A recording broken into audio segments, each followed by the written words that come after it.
now that it's getting wintertime, it's getting worse. I'm waiting for the rains to come. I'm going to have to hide. Realizing that I had self-worth, if people could care for me, I had some self-worth. Macaroni that they served in that salad, it was rotten, and the corn was rotten, and I threw it away. I come back here and I had nothing to eat.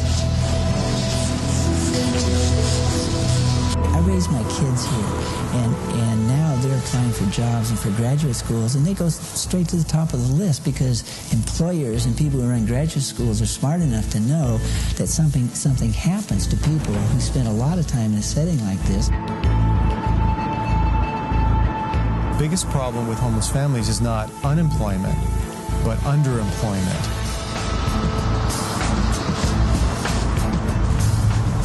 Where my next cigarette is coming. What about a meal or something like that? Like, would you want breakfast? Or I just had something to eat. A hot shower, or? No, I don't know. I can't think right now.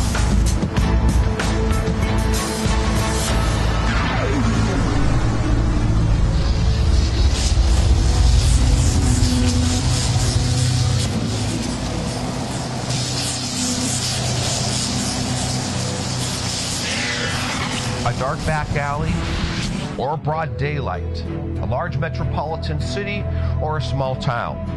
You are just walking along and a hand reaches out to you and a weather-torn voice asks for some spare change.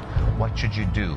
Who is behind that voice? Is it a weather-torn voice at all? Or just an old man or a young woman or a teenager? Or perhaps a plea for one more bottle of wine or one more crack cocaine rock? Homeless has become a big, all-encompassing word, and big in terms of scope. Homeless is no longer an old man pushing a shopping cart down the street. They are now men, women, children, teens, families, yesterday's unemployed, drug addicts, alcoholics, and veterans. And big in terms of need. Where my next cigarette is coming. Does this man deserve your money for a cigarette? I went clear down there to ESJ. Do you understand this woman's needs? And, donate and to save it so you have something to eat in the morning. Or this you just man, don't get up a and sandwich walk for around tomorrow's with nothing. breakfast? Behind the interstate building is right now freezing.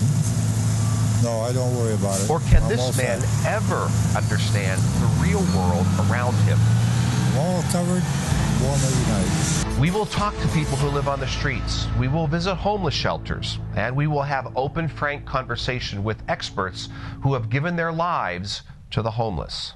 But what are the facts regarding the homeless we pass on the streets every day?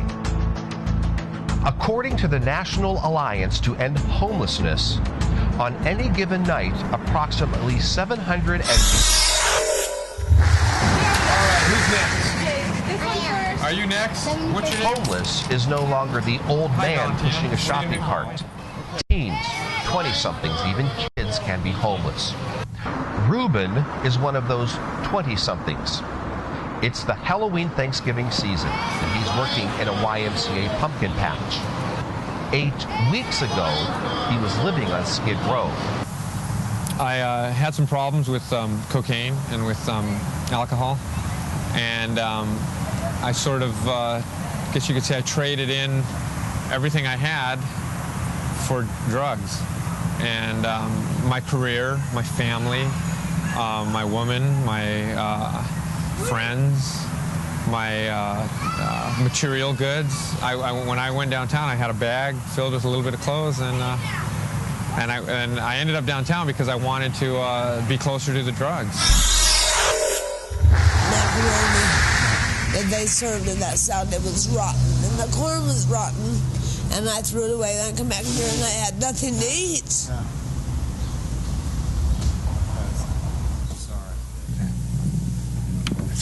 Anyway. Okay. She was crying. Yes.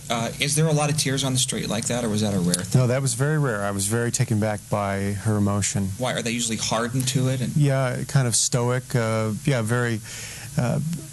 They've accepted their situation and they're angry about it, but there isn't the tears and sorrow. Is there a difference between a homeless woman and a homeless man, be it in personality and perspective, anything?